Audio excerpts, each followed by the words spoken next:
அனைவருக்கும் வணக்கம். நான் தமிழரசன் பேசுகிறேன். இன்றைக்கி நம்ம எதை பற்றி பார்க்க போகிறோன்னா, ஜூலை மாத ராசி பலன்கள் பற்றி தான் நம்ம இந்த வீடியோவில் பார்க்க போகிறோம். கும்பராசி நேயர்களுக்கு இந்த ஜூலை மாதம் எப்படி இருக்குன்னு பார்த்துடலாம். சரிங்களா? கும்பராசியில் உங்கள் ராசியிலே ராகு இருக்காருங்க. ராசிக்கு 2ஆம் இடத்துல சனி, உங்களுக்கு அதாவது பார்த்திங்கன்னா மீன ராசியில் இருக்கார்.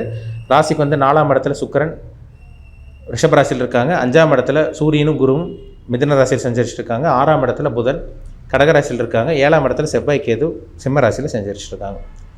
இதுதான் ஜூலை மாதம் 1ஆம் தேதிக்கு உண்டான கிரக நிலைகள். ஜூலை மாதம் பாருங்கள், 16ஆம் தேதி சூரியனோட பயிற்சி நடந்துடும். ஜூலை மாதம் 26ஆம் தேதி சுக்கிரனோட பயிற்சி நடக்கும். 28ஆம் தேதி ஜூலை மாதம் வந்து பார்த்திங்கன்னா செவ்வாயோட பயிற்சி நடக்கும். எப்படி இருக்குன்னு பார்த்துடலாம். இந்த ஜூலை மாதம் எப்படி தான் இருக்குன்னு நம்ம பார்த்துடலாம். சரிங்களா? ராசியில் ராகு இருக்கார். சரிங்களா? ராசியில் ராகு இருக்கிறது வந்து பார்த்திங்கன்னா உங்கள் தலை மேலே ஏதோ ஒரு கல் வச்ச மாதிரி இருக்கும். மன அழுத்தத்தோடு இருப்பீங்க. ஆனால் அந்த குருவோட பார்வை உங்களை சமாளிக்க வச்சிடும். கஷ்டம் இருக்கும், உங்களுக்கு கஷ்டம் இருந்துட்டு தான் இருக்குது. கும்பராசிக்காரங்களே ஒரு குழப்பத்தில் தான் இருக்கீங்க. என்ன பண்ணுறது தெரியாமல் இருக்கீங்க. பித்து பிடிச்ச மாதிரி சுற்றிட்டு இருக்கீங்க. என்ன பண்ணுறது தெரியாமல். ஆனால் உங்கள் ராசியில் ராகு இருக்கிற நெகட்டிவ் தான். ஆனால் குருவோட பார்வை வந்து பார்த்திங்கன்னா அதை சமாளிக்க வச்சிடும் உங்களுக்கு. சரிங்களா? அப்படியே தலையில் ஒரு பாரமாக இருக்கும். யாரோ நம்மளை போட்டு அழுத்துற மாதிரி இருக்கும். யாரையும் நம்பிட வேண்டாம். ஆசைப்பட்ட சில விஷயங்களை போய் இறங்கிடாதீங்க. ஏன்னா வந்து பார்த்திங்கன்னா ராசியில் இருக்கிற ராகு சுகபோகத்தை தூண்ட வைக்கும், மாய வலை விரிக்க வைக்கும், ஆசை அதிகரிக்க வைக்கும். ஏன்னா பிரம்மாண்டத்துக்கு உண்டான கிரகமே ராகு தான். அப்போ அந்த ராகு வந்து ஜென்ம ராசியில் இருக்கிறனால வந்து பார்த்திங்கன்னா ஆசை வாரத்தை தூண்ட வைப்பாங்க, அவங்கள ஏமாற்ற பார்ப்பாங்க, நல்லது சொல்லி தவறான விஷயங்கள் கொண்டு போக பார்ப்பாங்க. அதிலெல்லாம் போய் மாட்டி ஏமாந்துடாதீங்க. கேர்ஃபுல்லாக கவனமாக இருங்க. 2ஆம் இடத்துல சனி, பேச்சிலையும் கவனமாக இருக்கணும். நீங்கள் வாக்குஸ்தானத்தில் சனி இருக்கக்கூடாது. பேச்சிலையும் கவனமாக இருக்கணும். நீங்கள் சும்மா இருந்தாலும் உங்கள் வாய் சும்மா இருக்காது. ஏதோ ஒன்று பேசிடுவீங்க, நல்லதுக்காக தான் பேசுவீங்க. அவங்க வேறு மாதிரி புரிஞ்சுக்கிட்டு உங்களை ஒரு மாதிரி சொல்லிவிட்டு அதனாலே சில பிரச்சனைகள், சில பகை, சில கருத்து வேறுபாடு, கருத்து மோதலெல்லாம் வர்றதுக்கும் வாய்ப்பு இருக்குது. வாக்குஸ்தானத்தில் சனி இருக்கிறது நல்ல அமைப்பு கிடையாது. பேச்சில் கவனமாக இருங்க. சரிங்களா? குடும்ப விஷயத்தில் கொஞ்சம் கேர்ஃபுல்லாக இருக்கணும். பண விஷயத்தில் ரொம்ப ரொம்ப ரொம்ப கவனமாக இருங்க. ஏன்னா கடந்த ஒரு 2.5 வருஷமாக கிட்டத்தட்ட கும்பராசிக்காரங்களும் ஒரு 5 வருஷமாக கஷ்டத்தில் தான் இருக்கீங்க. அது போன 2.5-3 வருஷமெல்லாம் சொல்லவே வேண்டாம். 2023, 24 பார்த்தீங்கன்னா 25 இந்த பகுதியில் 2-3 வருஷமெல்லாம் ஒரு நல்ல ஒரு வாழ்க்கை உங்களுக்கு அமையல. ஏகப்பட்ட பிரச்சனைகள், போராட்டம், மன அழுத்தம், மன ரீதியான பாதிப்பு, யாரும் உங்களை மதிக்க கிடையாது. காசு பணத்தினால பிரச்சனை வந்தது, பணத்தினால ஏகப்பட்ட பிரச்சனை வந்தது, சொந்தக்காரங்க மதிக்கலை, நண்பர்கள் மதிக்கலை, நிறைய இழந்திருப்பீங்க.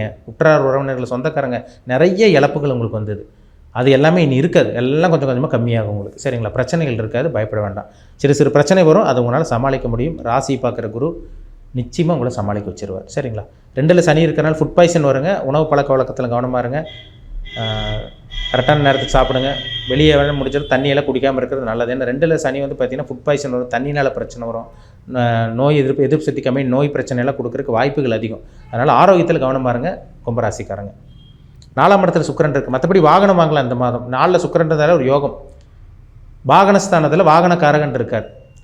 புதுசாக வாகனம் வாங்கணுமா வாங்குங்க. செகண்ட் ஹேண்ட் 2 வீலர் 4 வீலர் வாங்கணுமா வாங்குங்க, தாராளமாக வாங்குங்க. வீடு கட்டணும்னு ஆரம்பிக்கிறீங்களா, ட்ரை பண்ணுங்கள், ஆரம்பிச்சிடலாம். கட்டின வீடு வந்து பார்த்திங்கன்னா இடிச்சு ஆல்ட்ரேஷன் பண்ணுமா, தாராளமாக பண்ணலாம். இப்போ வீடு பாதியில் நின்று வீடு மறுபடியும் கண்டினியூ பண்ணுமா, தாராளமாக பண்ணுங்கள். அத்தனை அமைப்பும் உங்களுக்கு இருக்குது. அப்போ வீடு, வாகனம், சொத்து சேர்க்கை, வாகனம் வாங்குறது, அத்தனை அமைப்பும் உங்களுக்கு நல்லபடியாக உங்களுக்கு நடந்துடும். அம்மாவோட உதவி கிடைச்சிரும், அம்மாவோட ஆதரவு கிடைக்கும். அத்தனை அமைப்பும் உங்களுக்கு நல்லா இருக்குங்க இந்த மாதம். சரிங்களா? ஏன்னா சுக்கிரன் 4ஆம் இடத்துல இருக்கிறது ஒரு நல்ல ஒரு அமைப்புன்னு சொல்லிடலாம். உங்களுக்கு வந்து பார்த்திங்கன்னா சூரியனும் குரு வந்து பார்த்திங்கன்னா 5ஆம் இடத்துல இருக்கார். புத்திர பாக்கியம் கிடைச்சிடும்.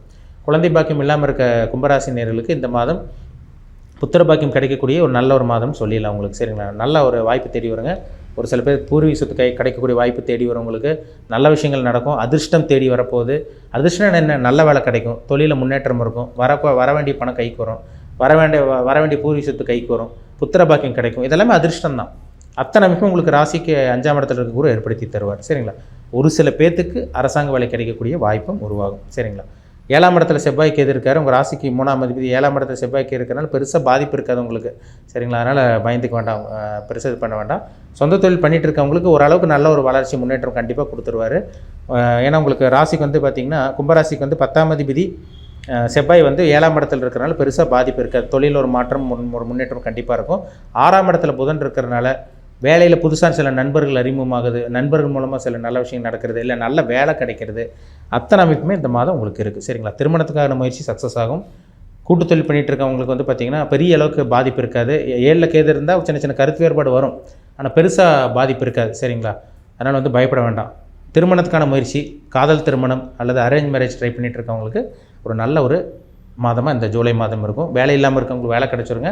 மன அழுத்தம் கொஞ்சம் கொஞ்சமாக கம்மியாகும். ஆனால் அடித்து போட்ட மாதிரி இருக்கும். ஆனால் அதை சமாளிப்பீங்க. ஏன்னா ராசியை குரு பார்க்குறாரு. எதையும் சமாளித்து தாங்கி ஜெயிச்சு வரக்கூடிய ஒரு நல்ல ஒரு மாதமாக இந்த ஜூலை மாதம் இருக்கும். முயற்சி பண்ணுங்கள். உங்கள் முயற்சி கண்டிப்பாக அந்த மாதம் வெற்றியாகும். சின்ன சின்ன தடங்கள் வர மாதிரி தெரியும். அதுக்கப்புறம் தடங்கள் வர மாதிரி தெரியும். அதுக்கப்புறம் நல்லது நடக்கிற மாதிரி நல்லது நடந்துடும். பயன்படுத்திக்கங்க. நல்ல மாதம் இந்த ஜூலை மாதம். மீண்டும் அடுத்த பதிவில் சந்திக்கும் வரை உங்களிடமிருந்து விடைபெறுவது உங்கள் ஜோதிடர் தமிழரசன். இந்த சேனல் பிடிச்சிருந்தா உங்கள் நண்பருக்கு உறவினருக்கு ஷேர் பண்ணுங்கள், லைக் பண்ணுங்கள், சப்ஸ்கிரைப் பண்ணுங்கள், பெல் பட்டனை கிளிக் பண்ணிக்கோங்க. ஆளுங்கிற ஆப்ஷன் இருக்கும், அதையும் செலக்ட் பண்ணிக்கோங்க. அப்போ தான் நாங்கள் போடுற பதிவுகள் எல்லாமே உங்களை வந்து சேரும். இப்போ நீங்கள் பார்த்தது பார்த்திங்கன்னா இது ஒரு பொதுவான பலன். சரிங்களா? ஜூலை மாத ராசி பலன் நம்ம இப்போ பார்த்துருக்கோம். சரிங்களா? இது கோச்சார பலன் சொல்லுவாங்க. நம்ம சந்திரன் வச்சு பார்க்குறோம். சந்திரன்கிறது என்ன? உடல், மனம். இப்போ ஒரு ஜாதகத்தில் சந்திரன் கெட்டு போனவங்களுக்கு பாருங்கள், உடம்பு கெட்டு போகும், மனசு கெட்டு போகும். சந்திரன் கேதுவோட சேரக்கூடாது, ராகுவோட சேரக்கூடாது, சனியோட சேரக்கூடாது. சனியோட சேர்ந்தாலும் புனர்ப்பு தோஷம்னு சொல்லுவாங்க. அப்போ ஒரு மனமும் உடலும் அவங்களுக்கு எப்படி இருக்குது அதை வச்சு நம்ம பார்க்குறோம். அதே மாதிரி தான் ராசி பலன். சரிங்களா? உங்கள் மனம் எப்படி இருக்குது, உங்கள் ஆசை எப்படி இருக்குது, உங்கள் விருப்பங்கள் எப்படி இருக்குது, உங்கள் எண்ணங்கள் என்ன, நீங்கள் என்ன சிந்திக்கிறீங்க, என்ன நினைக்கிறீங்க, இதுதான் நம்ம ராசி பலன் வச்சு பார்க்குறோம். இது ஒரு 15% 20% தான் பேசும். சரிங்களா? நீங்கள் தெளிவாக புரிஞ்சுக்கணும். ஏன்னா சொல்கிறீங்க சார் நடக்க மாட்டேங்குதுன்னா இது 15% 20% தாங்க. உங்கள் சுயஜாதகம் ஒன்று இருக்குது பார்த்தீங்களா, அதை மேட்ச் பண்ணணும்ல. இப்போ ஒரு ராசிக்கு சொன்னால் எல்லாத்துக்கும் ஒரே மாதிரி நடக்கணும்னு அவசியம் கிடையாது. எல்லாத்துக்கும் பார்த்திங்கன்னா ஒவ்வொரு பிரச்சனை இருக்கும். எல்லா மனிதர்களும் ஒரே மாதிரி கிடையாது. கடவுள் ஒவ்வொருத்தரும் ஒவ்வொரு விதமாக படைச்சிருக்காரு. அதே மாதிரி தாங்க எல்லாத்துக்கும் ஒரே மாதிரி நடக்காது. அவங்கவுங்க தனிப்பட்ட ஜாதகம் பார்த்தா தான் துல்லியமாக தெரியும். இப்போ உங்கள் பிறப்பு ஜாதகம் பார்த்திங்கன்னா லக்னம்ங்கிறது உயிர். சரிங்களா? ஜாதகத்தில் லான் போட்டிருக்கும். கட்டத்தில் 12 கட்டத்தில் லான், ஏதோ ஒரு கட்டத்தில் லான் இருக்கும். லக்னம்ங்கிறது உயிர், ராசிங்கிறது உடல். அப்போ லக்னம் உங்களுக்கு எப்படி செயல்படுது, நீங்கள் என்ன கர்மாவில் பிறந்திருக்கீங்க, நல்ல கர்மாவை அனுபவிக்க பிறந்திருக்கீங்களா, கெட்ட கர்மாவை அனுபவிக்க பிறந்திருக்கீங்களா, உங்கள் மைண்ட் எப்படி இருக்குது, உங்கள் எண்ணங்கள் எப்படி இருக்குது, இனி என்ன நடக்க போகுது, என்ன கொடுப்பனையில் இருக்கீங்க, அதுதான் ரொம்ப முக்கியம். இதெல்லாம் பார்த்தா தாங்க நம்ம 100% துல்லியமாக சொல்ல முடியும். இது நடக்கும், இது நடக்காது. இந்த பிரச்சனை உங்களுக்கு இருக்குது, இது இருக்காது. எப்போ சரியாகும்? 10 வருஷத்தில் ரெடி ஆகுமா, இல்லை இப்போ உங்களுக்கு ஜாதகம் பார்த்தா உங்களுக்கு இப்போ ரெடியாக போதா, டைம் நல்ல நேரம் ஆரம்பிச்சிருச்சா, இல்லை கெட்ட நேரம் ஆரம்பிச்சிருக்கா, இதெல்லாம் பார்த்தா தாங்க நம்ம அக்யூரேட்டாக சொல்ல முடியும். வான்மண்டலத்தில் நகரக்கூடிய கிரகங்கள் வச்சு தான், வான்மண்டலத்தில் கிரகங்கள் நகரக்கூடிய அமைப்பு வச்சு தான் நம்ம கோச்சார பலன் பார்க்குறோம். இது எல்லாத்துக்கும் மேட்ச் ஆகாது. ஒரு சில பேர் செட் ஆயிரும். ஆனால் எல்லாத்துக்கும் மேட்ச் ஆகுமா? கண்டிப்பாக மேட்ச் ஆகாது. சரிங்களா? ஏன்னா கோச்சாரங்கிறது 15% 20% பேசும். தனிப்பட்ட ஜாதகம் 80% 85% பேசுங்கிறத நீங்கள் தெளிவாக புரிஞ்சுக்கணும். சரிங்களா? ஏன்னா நட்சத்திரம் 27 நட்சத்திரம் இருக்குது. 27 நட்சத்திரம். ராசி பார்த்திங்கன்னா 12 ராசி.